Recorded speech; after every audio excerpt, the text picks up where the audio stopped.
Hello and welcome back to another video. Today I've got another video on how to keep your save realistic after I saw how well liked the first one I did was. A lot of these ideas came from the comments, so if you do have any ideas on how to keep your save realistic, then feel free to let me know in the comments or on my Discord. So we have a couple of new ideas here, another 5 in fact. One of them's from the comments from Andy Hackett, so thank you for commenting. And we're going to start straight away with the first tip. So that is just keep as many original players as you can in your squad. A lot of FIFA players have super high squad turnovers, sort of buying 10-15 players a season to play in their first teams. In real life, this would kill the chemistry.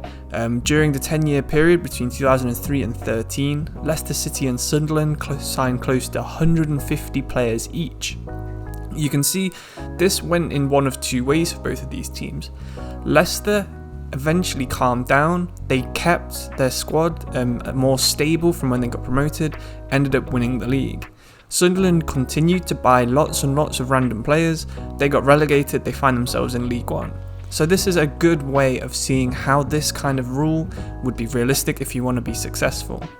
Ideally, you should be having 2 to 3 starters per season, which you should also supplement with a few prospects or a few fringe players into your squad.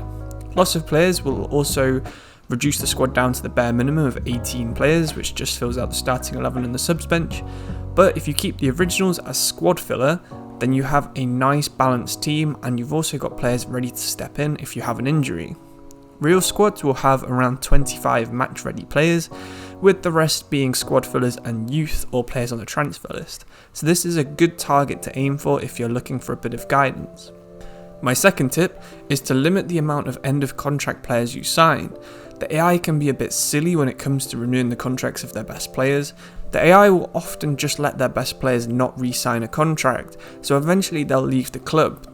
This used to be different on the old FIFAs, where if a player didn't re-sign his contract, he'd automatically get a 1-year renewal, but on FIFA 21, they'll just end up in the free agents. It's not uncommon to see someone like Lionel Messi end up in the free agents for a season or two after the first season finishes, which of course would never happen in real life. If he wanted to go somewhere, he would have a team before the end of the season. The worst part about signing free agents is the fact there's no transfer fee, and unlike in real life, the wages and the signing on fees are tiny. You can find an 86 to 90 rated player, offer them £50,000 a week, and they'll usually sign for your club no matter who you are. In real life, if you wanted to sign someone at this level, so for example a Jadon Sancho or a Harry Kane, you'd be offering them £300,000 to £500,000 a week and probably £5 to £10 million in signing on fees alone. The actual cost in signing a free agent player in real life probably isn't that different to signing them on a transfer fee, because the amount of wages and the signing on fee will equal about the same as what the transfer fee would have cost anyway. In FIFA, of course, this is not implemented, so you'll be able to get the players much cheaper than you would in real life, and that's why I would say limit this to maybe 1 player on a free transfer each year. My next tip isn't related to the squad building realism, but more to the gameplay realism. For this, I would recommend you use sliders. Personally, I like using Operation Sports' sliders because they reduce pass shot accuracy and first touch too, which makes the game more reliant on you having players with better attributes in those areas. You won't be finding players who are 64 rated in the cup scoring a hat-trick against your 80 rated goalkeeper, because it makes the focus on technicals more important than physicals, which is not usually the case in FIFA. An example of this could be you signing a player with 85 finishing but lower pace, because he's more likely to score than someone with more pace but 60 finishing who will have more chances but miss most of them. Similarly, you might want an attacking mid with higher pass stats and better first touch, so that he can actually control the ball when it gets passed into him at pace. Normally in FIFA, of course, you wouldn't really care about this, you just want the player with the high agility or high pace who'd be able to make the chances just by running past players, but I much prefer a game where you can use players like Verratti or Ozil than one where you have to rely on Agbon Lahore and S-Fine. If you want a link to the sliders that I use, I've put them in the description below. This next tip is from Andy, who I mentioned at the start. He thinks that when you play against AI, usually they won't put out their best team against you. He gets around this by adding a second controller into the team selection for the AI, makes the team as close to what realistically would be used against the team, and then sets custom tactics for them. He says a little research will go a long way, and I think this would be a fun way to play the game. I think we've all been promoted as a small club, ended up playing against the Manchester City, but then you'll go into the team selection squad and then realise they've got Liam Delap up front instead of Aguero, even though it's a key match for them. Andy likes to keep this realistic by setting his squad before doing the AI squad so that he can't counter every single move he makes. And then of course he disconnects the controller so that he is playing against the AI, not the second controller the whole match. This sounds like a fun idea, and although it's not one that I've personally done, I could see this being a nice way to make sure you're always playing against a realistic AI team. My fifth and final tip for this video is to set yourself a challenge. If you choose a team such as Swansea and then try and win the Premier League with just Welsh players, you're going to have less players that you've probably used in the past, and you're going to have to find new players that you can use.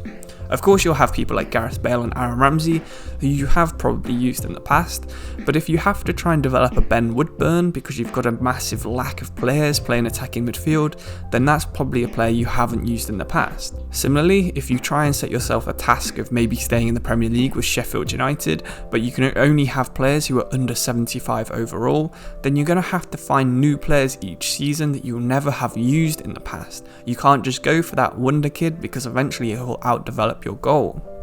Another less realistic challenge, if you're bored of using the same players over and over, would be try and keep Barcelona at the top while using one-star youth scouts to try and keep the youth coming through.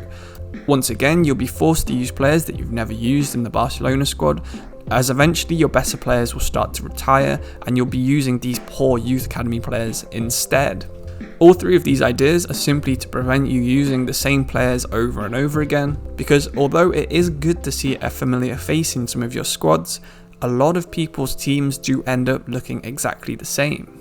There's only so many times you can see a Real Madrid that has Mbappe, Neymar and Haaland up front before you get a bit bored of seeing it.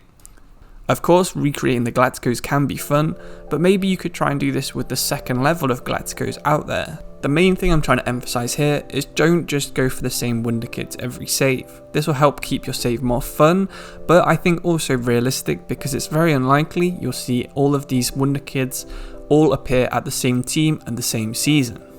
So I hope you like these tips. Of course, if you haven't already watched my first video, then feel free to go and check that one out now. I go through how you should analyse the squad, how you should use a youth academy, how you should buy and sell your players, and how to keep the overall realistic, all while just using the systems that already exist in FIFA without you having to think too much about them. If you do have any tips for other videos that I can make like this, how to keep your saves realistic, or any teams that you recommend using, feel free just to comment them below or drop them in the Discord, where I'd be happy to read more about them. But for today's video, thank you for watching, and hopefully I'll see you in another one.